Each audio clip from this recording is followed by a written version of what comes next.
കണ്ടൻ പ്രതിശാന്തി. N പേർക്കേശു മാരിച്ചെന്ന് ഞാൻ വിശ്വസിക്കുന്നു.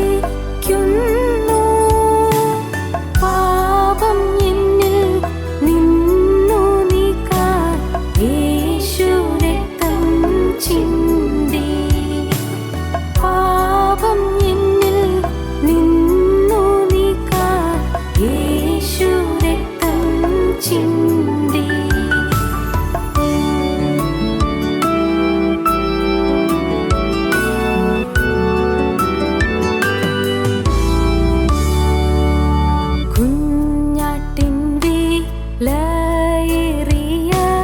രുധിരത്തിൻ ശക്തി വീണ്ടുകൊള്ളും ദൈവസഭ ആകെ വിശേഷമായി. വീണ്ടുകൊള്ളും ദൈവസഭ ആകെ വിശേഷമായി. എൻ പേർക്കേശു മാരിച്ചെന്ന് ഞാൻ വിശ്വസിക്കുന്നു. പാപം എന്നിൽ നിന്നു നീക്കാൻ യേശു രക്തം ചിന്തി. പാപം എന്നിൽ നിന്നു നീക്കാൻ യേശു രക്തം ചിന്തി.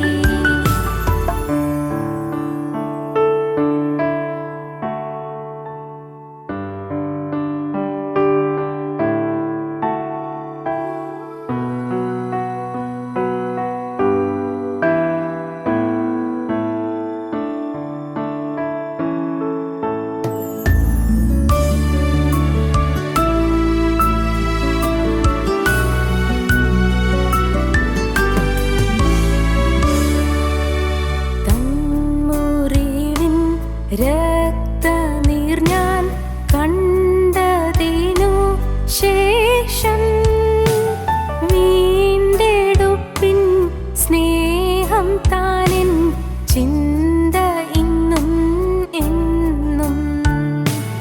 വീണ്ടെടുപ്പിൻ സ്നേഹം താനെൻ ചിന്ത ഇന്നും എന്നും. എൻ പേർക്കേശു മാരിച്ചെന്ന് ഞാൻ വിശ്വസിക്കുന്നു.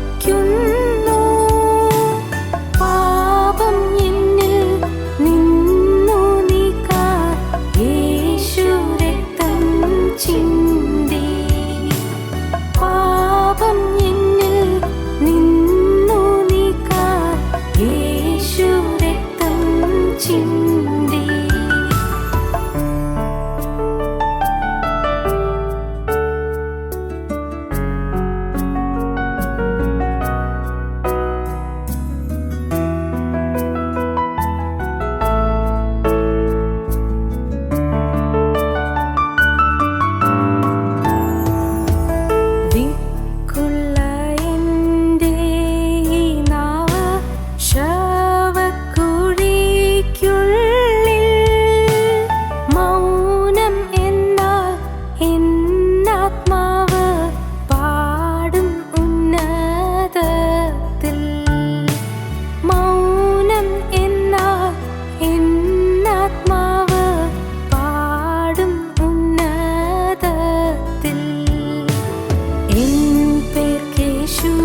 മാരിച്ചെന്ന് ഞാൻ വിശ്വസിക്കുന്നു. പാപം എന്നിൽ നിന്നു നീക്കാൻ യേശു രക്തം ചിന്തി. പാപം എന്നിൽ നിന്നു നീക്കാൻ യേശു രക്തം ചിന്തി.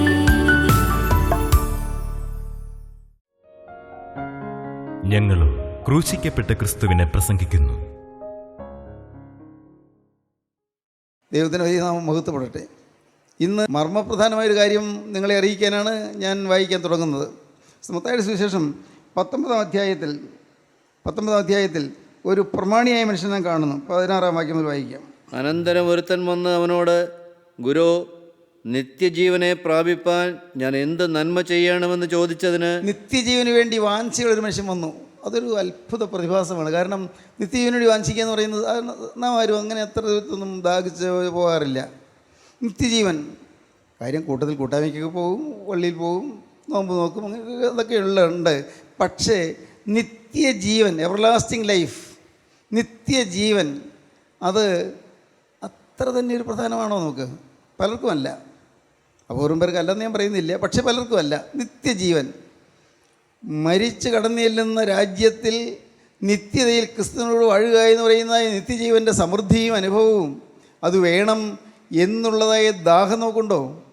പലർക്കും ഇല്ല. ഈ പ്രമാണിയാണ്, പള്ളി പ്രമാണിയാണ്, ഒരു ശാസ്ത്രീയമാണ്, പണ്ഡിതനാണ്. യഹൂദ മതത്തിലെ പണ്ഡിതന്മാരുടെ വർഗത്തിലാണ് ശാസ്ത്രീയം എന്ന് പറയുന്നത്. അവർ പഠിപ്പേറിയവരാണ്, വേദശാസ്ത്രം അറിയാവുന്നവരാണ്, തിയോളജി അറിയാവുന്നവർ. അവരുടെ കൂട്ടത്തിൽ ഒരാളാണ് വന്നത്, പ്രമാണിയാണ്. സാധാരണ പള്ളി പ്രമാണിമാരും കർത്താവിൻ്റെ അടുത്ത് വരാറില്ല. അതെല്ലാം പാവപ്പെട്ടവർക്ക് വേണ്ടി അവർ വിട്ടിരിക്കുകയാണ്. പാവപ്പെട്ടവർ, മുക്കുവന്മാരും ചുങ്കക്കാരും വേശ്യാസ്ത്രീകളും താഴ്ന്ന നിലവാരത്തിലുള്ളവർ, അവരൊക്കെ വരട്ടെ. അപ്പോൾ ഞങ്ങളെപ്പോലെ ഇത്രയും മാന്യതയും അന്തസ്സും ഉള്ളവരൊന്നും ഈ യേശുവിൻ്റെ അടുത്തേക്ക് പോകുന്നത് മോശമല്ലേ? അവർക്ക് അങ്ങനെയായിരുന്നു ധാരണ. പക്ഷേ ഈ പ്രമാണിക്ക് ആ ധാരണയൊന്നുമില്ല.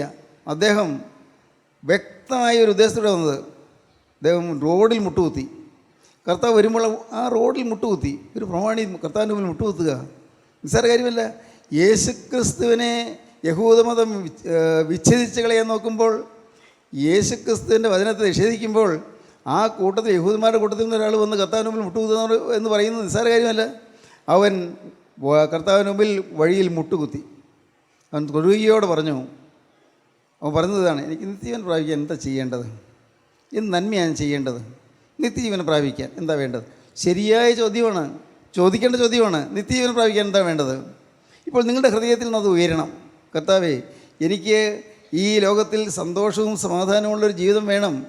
എന്നാൽ ഇതിനപ്പുറം നിത്യജീവൻ്റെ സൗഭാഗ്യം എനിക്ക് വേണം. നിത്യജീവൻ, ഒരിക്കലും മാഞ്ഞു പോകാത്ത, മറഞ്ഞു പോകാത്ത നിത്യജീവൻ്റെ അനുഭവം എനിക്ക് വേണം. അന്ന് ആ പ്രമാണി വളരെ നല്ല ആഗ്രഹമാണ് പറഞ്ഞത്. നിത്യജീവൻ പ്രാപിപ്പാൻ എന്ത് നന്മ ചെയ്യണം എന്ന് ചോദിച്ചു. കാരണം അവൻ്റെ ധാരണ ഏതാണ് നന്മ ചെയ്താൽ കിട്ടുന്നതാണെന്നാണ്. നന്മ ചെയ്താൽ കിട്ടും. പക്ഷേ അതങ്ങനെ നന്മ ചെയ്ത് നിത്യജീവൻ കിട്ടുകയില്ല. നന്മ ചെയ്ത് ദൈവരാജ്യം കിട്ടുകയില്ല. ദൈവരാജ്യം കിട്ടണമെങ്കിൽ നന്മ ചെയ്യുകയല്ല, നന്മ ചെയ്യണം, വേണ്ടെന്നല്ല. ദൈവരാജ്യത്തിൽ എത്തണമെങ്കിൽ നാം ക്രിസ്തു ഉള്ളവരായി തീരണം, ക്രിസ്തുവിൻ്റെ വിശുദ്ധരായി തീരണം. വ്യക്തമാണല്ലോ, ക്രിസ്തുവിൻ്റെ വിശുദ്ധരായി തീരണം.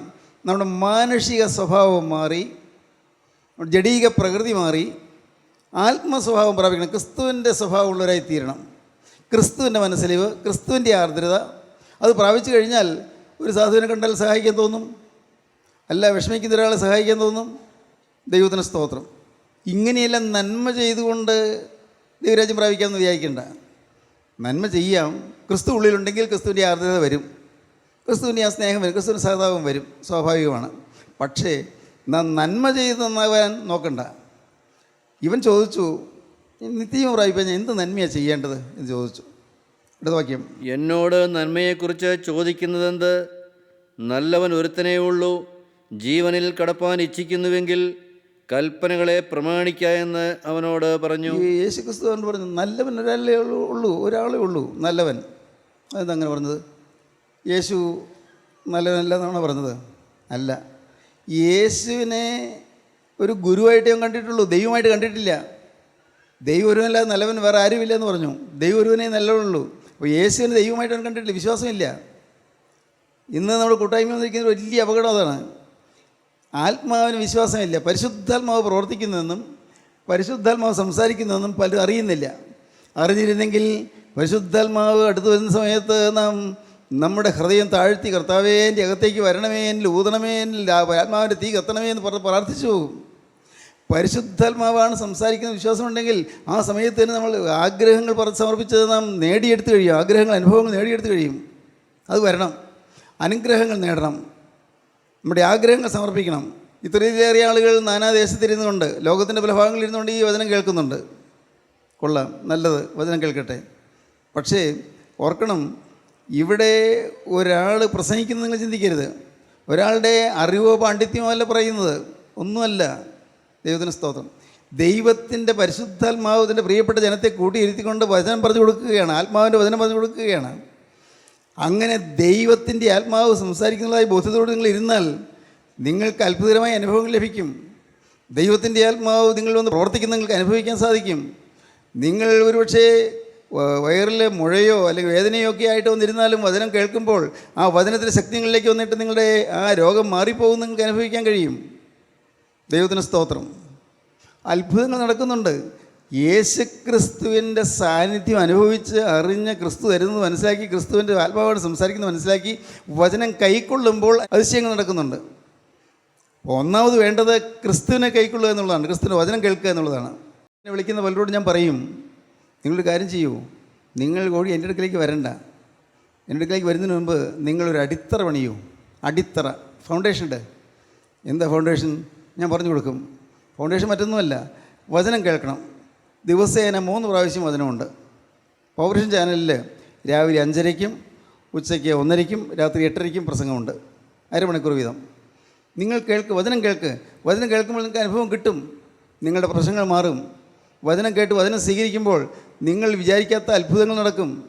കടത്തിന് പൊറുതി ഉണ്ടാകും, പ്രശ്നങ്ങൾക്ക് പരിഹാരം ഉണ്ടാകും. നിങ്ങൾ വിശ്വസിക്കുക. കുഞ്ഞുങ്ങളുടെ ബുദ്ധി തെളിയും, നിങ്ങൾ വിശ്വസിക്കുക. ദൈവത്തിന് സ്തോത്രം. അനേകം അത്ഭുതങ്ങൾ വിളിച്ചതിലാണ് ഞാനിത് പറയുന്നത്.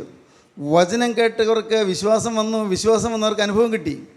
പ്രമാണിയായ മനുഷ്യൻ പറയുന്നത്, നല്ല ഗുരു നിത്യജീവനെ പ്രാപിക്കാൻ എന്ത് നന്മ ചെയ്യണം എന്ന് ചോദിച്ചു. എന്ത് നന്മ ചെയ്ത് നിത്യജീവൻ കിട്ടുമെന്ന് വിചാരിച്ചു പോയി.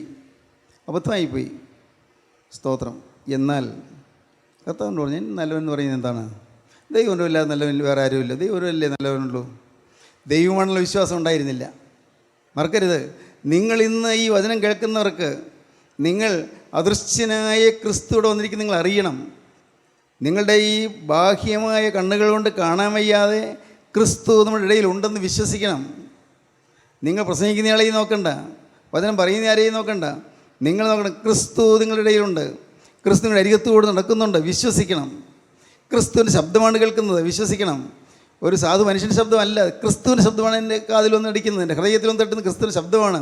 അത് വിശ്വസിച്ചുകൊണ്ട് നിങ്ങൾ വചനം കേട്ടുകൊണ്ടിരുന്നാൽ നിങ്ങൾക്ക് ഇതുവരെയും ലഭിക്കാത്ത പരമാനന്ദം നിങ്ങൾക്ക് ലഭിക്കും, വലിയൊരു ആശ്വാസം നിങ്ങൾക്ക് ലഭിക്കും, വലിയൊരു സമാധാനം നിങ്ങൾക്ക് ലഭിക്കും.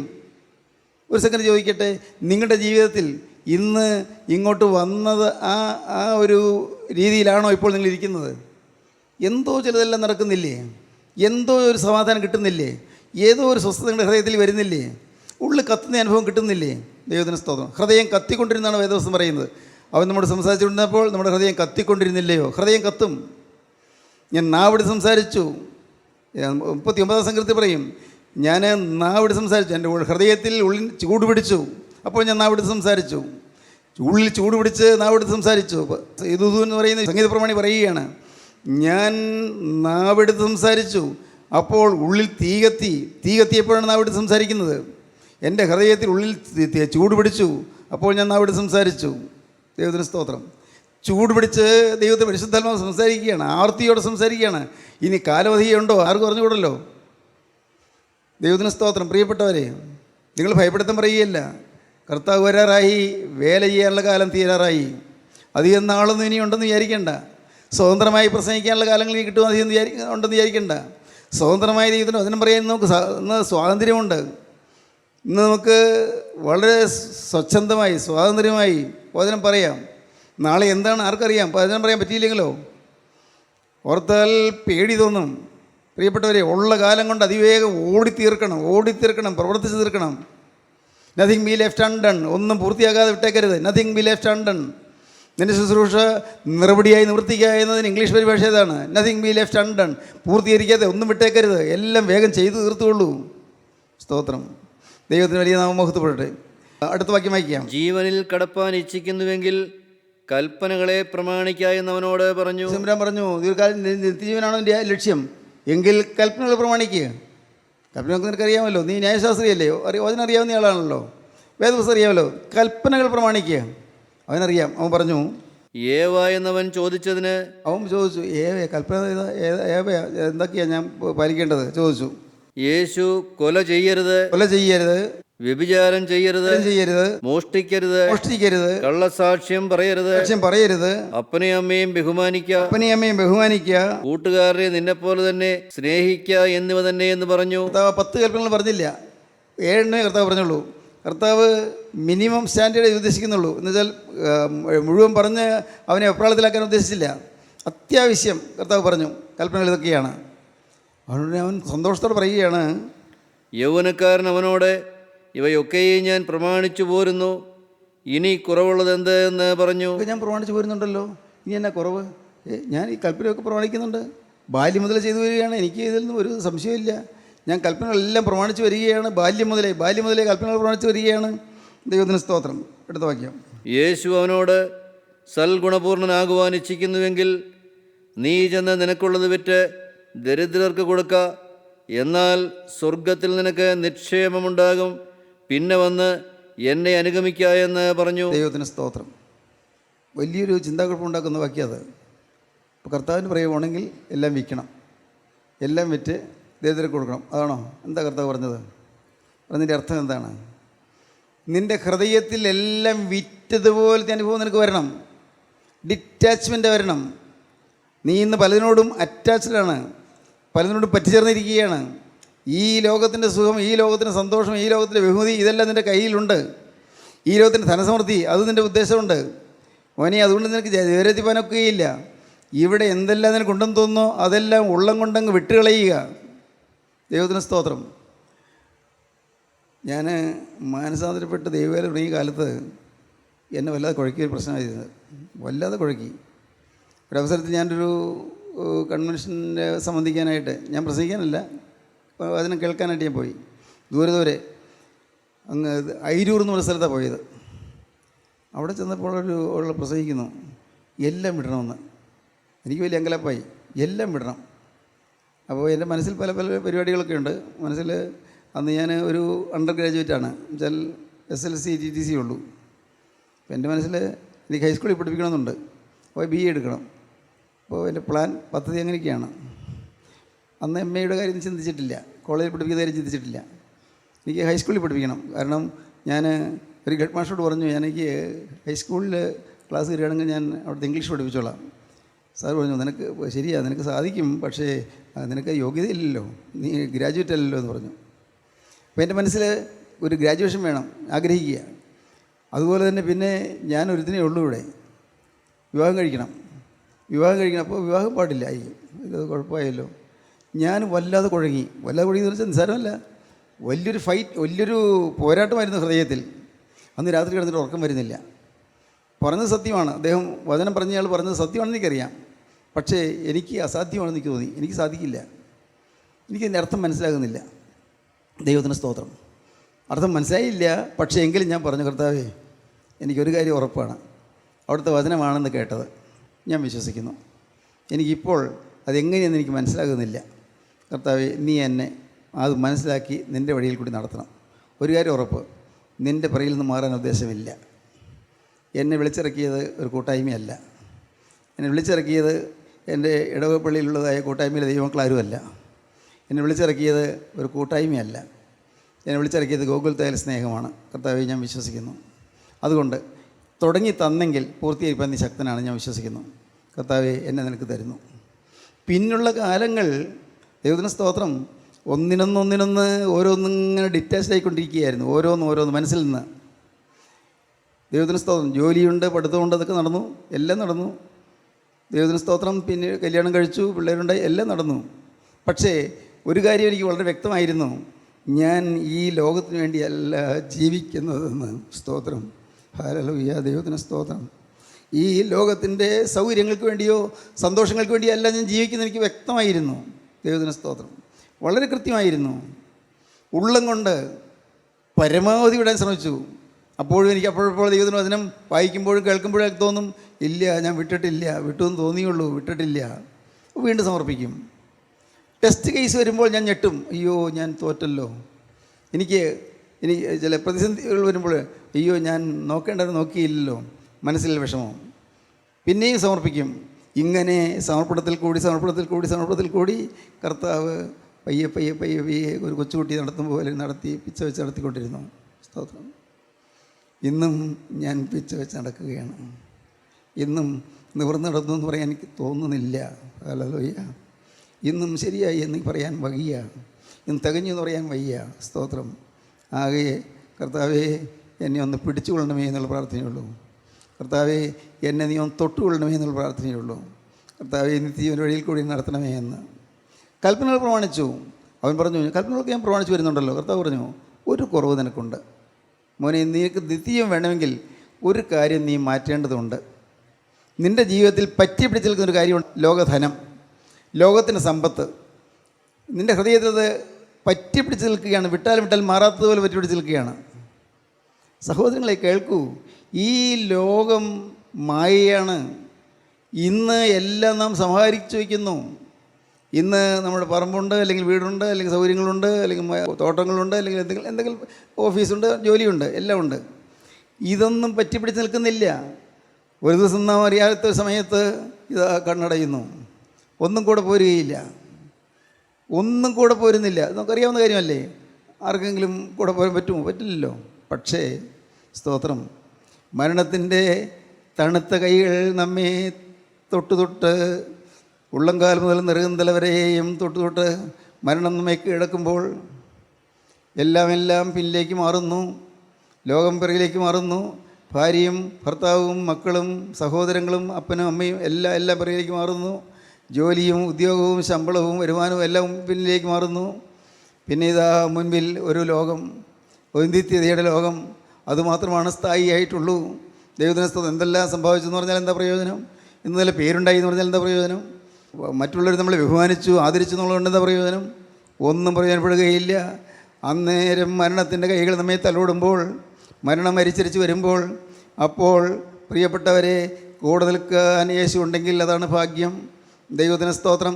മല്ലന്മാർ കടന്നുപോയി, പൂർവികരായ വിശുദ്ധന്മാരും കടന്നുപോയി, അനേകരക്കര ദേശത്തേക്ക് പോയി. ഒരു ദിവസം ഞാനും പോകുമ്പോൾ എൻ്റെ കർത്താവേ, നിത്യതയുടെ തുറമുഖത്ത് ഞാൻ എത്തിയില്ലെങ്കിൽ പരമ നഷ്ടമാണല്ലോ. അതുകൊണ്ട് കർത്താവേ, എൻ്റെ ആയുസ് ഞാനിതാ തരുന്നു. ഇഹലോകത്തിലേക്ക് ഒന്നും കൊണ്ടുവന്നിട്ടില്ല, യാതൊന്നും കൊണ്ടുപോകാൻ കഴിയുന്നതുമല്ല. ദൈവത്തിന് സ്തോത്രം. ഒന്നും കൊണ്ടുപോകാൻ സാധിക്കുന്നില്ല. ഇഹലോകത്തിലേക്ക് നാം ഒന്നും കൊണ്ടുവന്നിട്ടില്ല, ഒന്നും കൊണ്ടുപോകാൻ കഴിയുന്നതുമല്ല. തീമോഥെയോസിൻ്റെ 1-ാമത്തെ ലേഖനം 6-ാം അധ്യായം. ഇഹലോകത്തിലേക്ക് നാം ഒന്നും കൊണ്ടുവന്നിട്ടില്ല. വായിക്കാം. ഇഹലോകത്തിലേക്ക് നാം ഒന്നും കൊണ്ടുവന്നിട്ടില്ല, ഇവിടെ നിന്ന് യാതൊന്നും കൊണ്ടുപോകാൻ കഴിയുന്നതുമല്ല. ലോകത്തിലേക്ക് ഒന്നും കൊണ്ടുവന്നിട്ടില്ല, ഇവിടെ നിന്ന് യാതൊന്നും കൊണ്ടുപോകാൻ കഴിയുന്നതുമല്ല. ഉണ്മാനും ഉടുപ്പാനും ഉണ്ടെങ്കിൽ മതി എന്ന് നാം വിചാരിക്കുക. ഉടുപ്പാനും ഉണ്ടെങ്കിൽ മതി എന്ന് നാം വിചാരിക്കുക. ധനികന്മാരാകുവാൻ ആഗ്രഹിക്കുന്നവർ പരീക്ഷയിലും കെണിയിലും കുടുങ്ങുകയും മനുഷ്യർ സംഹാരനാശങ്ങളിൽ മുങ്ങിപ്പോകുവാൻ ഇടവരുന്ന മൗഢ്യവും ദോഷകരമായ പല മോഹങ്ങൾക്കും ഇരയായിത്തീരുകയും ചെയ്യുന്നു. ദോഷകരമായ പല മോഹങ്ങൾക്ക് ഇരയായിത്തീരുകയും ചെയ്യുന്നു. ദ്രവ്യാഗ്രഹം സകലവിധ ദോഷത്തിനും മൂലമല്ലോ. ദ്രവ്യാഗ്രഹം സകല ദോഷത്തിനും മൂലമല്ലോ. ഇത് ചിലർ കാംക്ഷിച്ചിട്ട് വിശ്വാസം വിട്ടുഴന്ന് ബഹുദുഃഖങ്ങൾക്ക് അധീനരായി തീർന്നിരിക്കുന്നു. ആഗ്രഹം മൂലം അനേകർ ബഹുദുഃഖങ്ങൾക്ക് ഇരയായിത്തീരുന്നു. അത് നിങ്ങൾക്ക് വരരുത്. ദൈവത്തിന് സ്തോത്രം. അതുകൊണ്ടാണ് അപ്പോസ്തലൻ പിന്നെ അടുത്ത പാരഗ്രാഫ് പറയുന്നു, ദൈവത്തിൻ്റെ മനുഷ്യനായുള്ളവേ ഇത് നീ വിട്ടോടി. നീയോ ദൈവത്തിൻ്റെ മനുഷ്യനായുള്ളവേ അത് വിട്ടോടി. ദൈവത്തിൻ്റെ മനുഷ്യനായുള്ളവേ നീ ഈ ദ്രവ്യാഗ്രഹം വിട്ട് ഓടി. നീതി, ഭക്തി, വിശ്വാസം, സ്നേഹം, ക്ഷമ, സൗമ്യത എന്നിവയെ പിന്തുടരുക. ദൈവത്തിന് സ്തോത്രം. 7 കാര്യങ്ങൾ. ദൈവത്തിന് സ്തോത്രം. പ്രിയപ്പെട്ടവരെ, ഇന്ന് ഈ വാക്കുകൾ കേൾക്കുമ്പോൾ നിങ്ങൾ ദയവായൊരു കാര്യം തീരുമാനിക്കൂ. യേശു ക്രിസ്തു വന്നിട്ടുണ്ട്. നിങ്ങളുടെ മനസ്സിൽ ചലനം തരാൻ കർത്താവ് വന്നിട്ടുണ്ട്. വിശ്വസിക്കുക. കർത്താവേ, അവിടുന്ന് മനസ്സലിഞ്ഞ് ഈ ലോകത്തേക്കുള്ള എൻ്റെ പറ്റുമാനങ്ങളെല്ലാം ഒന്ന് മാറ്റണമേ. ലോകത്തിലേക്കുള്ള എൻ്റെ അറ്റാച്ച്മെൻറ്റ്സ് എല്ലാം മാറ്റണമേ. ഈ ലോകം മായയാണ്, എനിക്ക് മനസ്സിലായി കർത്താവേ. ഒന്നും ഒക്കരി കൊണ്ടുപോകാൻ കഴിയുന്നതല്ല. എൻ്റെ പൂർവികന്മാർക്കൊന്നും മനസ്സിലാക്കാൻ കഴിഞ്ഞില്ല. അവർ നോമ്പ് നോക്കി നമസ്കാരം ചൊല്ലിയും അങ്ങനെ പള്ളിയിൽ പോയൊക്കെ ജീവിച്ചു. ഒരു നാമധേയ ക്രിസ്തീയത്വം നടത്തി. കർത്താവേ, എനിക്കും ഇതെല്ലാം കേൾക്കാൻ അവസരം തന്നു, ഭാഗ്യമായി പോയി. കർത്താവേ, ഇന്ന് ഞാനിതാ എന്നെ നിൻ്റെ കരങ്ങളിലേക്ക് തരികയാണ്, മുഴുവനായി വിട്ടു തരികയാണ്. എനിക്കൊന്നും അറിഞ്ഞുകൂടാ കർത്താവേ, ഒന്നും വേണ്ട, എനിക്ക് വേറെ ഒന്നും വേണ്ട, എനിക്ക് എൻ്റെ യേശു മതി. ഹല്ലേലൂയ. ദൈവത്തിന് സ്തോത്രം. എൻ്റെ സഹോദരങ്ങളെ, നിങ്ങൾക്കിങ്ങനെ പറയാൻ പറ്റുമോ? യേശുവേ, നീ മാത്രം മതി, നീ വന്നാൽ മതി, നീ എൻ്റെ ഹൃദയത്തിൽ ഇരുന്നാൽ മതി, നീ എന്നെ നയിച്ചാൽ മതി, നീ എന്നെ ഭരിച്ചാൽ മതി, നീ എന്നെ നിയന്ത്രിച്ചാൽ മതി. നാഥ, നീ എൻ്റെ നടത്തിപ്പുകാരനും എൻ്റെ ഉടമസ്ഥനുമായി എന്നോടുകൂടെ ഇരുന്നാൽ മതി. വേറെ ആരും എനിക്ക് വേണ്ട കർത്താവേ. ഈ ലോകം മായയാണ്, ഞാൻ വിശ്വസിക്കുന്നു. നമുക്ക് സമർപ്പിക്കാം, നമുക്ക് പ്രാർത്ഥിക്കാം. ജീവനുള്ള ദൈവമേ, കരുണയുള്ള കർത്താവേ, അവിടെ നിങ്ങളുടെ കൂടെ തന്നെ ഉള്ളതിനായി നന്ദിയോടെ സ്തോത്രം.